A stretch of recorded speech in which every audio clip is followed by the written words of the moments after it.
Now, from your Weather Authority, Chief Meteorologist Wayne Hart. Well, an active pattern set to unfold this week that will include one spring-like day. That's going to be Wednesday, but that will also include strong winds and the potential for some heavy rain, severe weather, and just plain old showers and thunderstorms rolling through, but also our warmest day of the year so far. So a lot to talk about.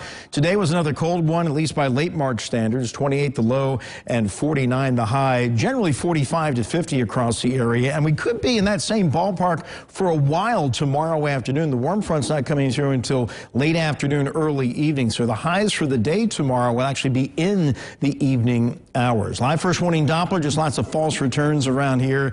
Warm front is to the south, so we have an inversion, which gives us a lot of these false returns. But a sprinkle or two not out of the question here over the next 24 hours. And just to let you know, we had another cold Saturday. Our string of really chilly Saturdays continues. 9 of the last 10 have featured temperatures below normal. As past Saturday, it was 51. That was 10 degrees below the average. The only one of the last 10 that was above normal, and it was a nice one, March 5th, 74 degrees. Early line on next Saturday, you got it, colder than normal. You'll see that here in the 7-day in just a moment. Our roofclaim.com tower camera looking down on downtown Owensboro. And here's downtown Evansville, our Superior Ag tower camera with the temperature now down to 42. Winds out of the northeast at around 5. And most of the area in the low 40s. And we should wind up in the low to mid 30s by daybreak tomorrow morning. Not quite as cold as it was earlier this morning, but still below normal. Well, it's cold here, but at least it's not snowy. Pennsylvania, they're beginning to clear out right now. But earlier this morning, along I-81 here near Pottsville, there were snow squalls producing a burst of heavy snow, and you had folks driving along the interstate at about 55, 65 miles per hour, and they hit a whiteout. This is what happened. Take a look at the video from one of the people involved in this. Just one after the other vehicles slamming into each other. Just take a listen. Snow and fog. Oh, watch out, watch out. Oh, God. 3 fatalities reported. It was a 50-car pileup, about 20 injuries. And this happens, it seems, once every year somewhere in the snow belts up northeast. And it was just a really, really bad situation there.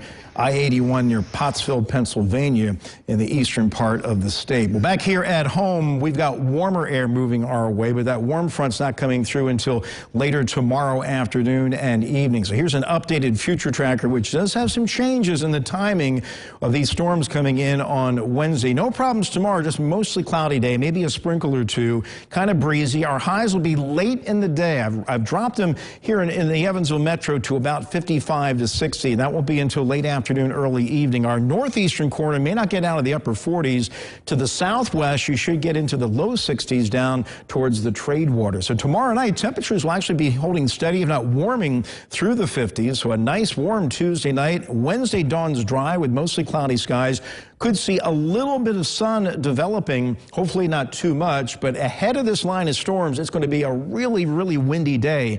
Gusts will probably top 40 miles per hour. We're going to get a wind advisory, maybe even a high wind warning, which is kind of unusual for our area. And that's ahead of the thunderstorms, which are going to be hitting our western fringe counties around 4 in the afternoon. This is about 2 hours slower than the model I had earlier today. So now the window is opening up to around 4 p.m. for potential severe weather through the Evansville area, Highway 41, around 6 p.m. Wednesday, and then clearing our eastern counties by around 8 o'clock. So the window, 4 in the afternoon until 8 in the evening. Storms wind down, but still a few more showers come in behind it with the cooler air. And then Thursday, after a little morning sun, we cloud up with a few more showers and highs only around 50. But the Storm Prediction Center keeping the entire tri-state under a threat for severe weather for later Wednesday afternoon and evening. A marginal to slight level 1 to 2 threat. The slight is the higher risk, and that would be Hopkins, Webster, Union counties. The bullseye is much farther to the south in parts of Mississippi and Louisiana, the same areas that were hit hard by tornadoes last week. Rainfall's another concern. We could pick up a very quick 1 to 1.5 inches of rain that could lead to some flash flooding as these storms roll through later Wednesday afternoon and early evening. But overnight tonight, it'll be quiet, cold, mostly cloudy, low to mid 30s, mostly cloudy tomorrow. A few sprinkles around. Late day highs, 47 to the northeast, 64 to the southwest, mid to upper 50s here in the metro. 7-day forecast, we've got the showers showers and storms coming in later Wednesday afternoon, but in general, a really windy day. Gusts could be up above 40 miles per hour, but the warmest day of the year so far, highs in the mid to upper 70s. Then the storms arrive, possibly severe, ending early in the evening. And then we go mostly cloudy Thursday, windy and much colder, just a few spotty showers, 51. We clear Friday, not too bad, 55. There's your cooler than normal Saturday, not by much, but 59. A weaker system coming through with clouds, a little sun, a few showers later in the day, and then we'll see some clearing on Sunday with a high of 59. So tomorrow's kind of a quiet day. The focus will be on Wednesday, very, very spring-like. We got the wind, the showers, the storms, the rain, and the potential for some severe weather. At that time of year. Sure is. The season. All right. Thanks a lot, Wayne.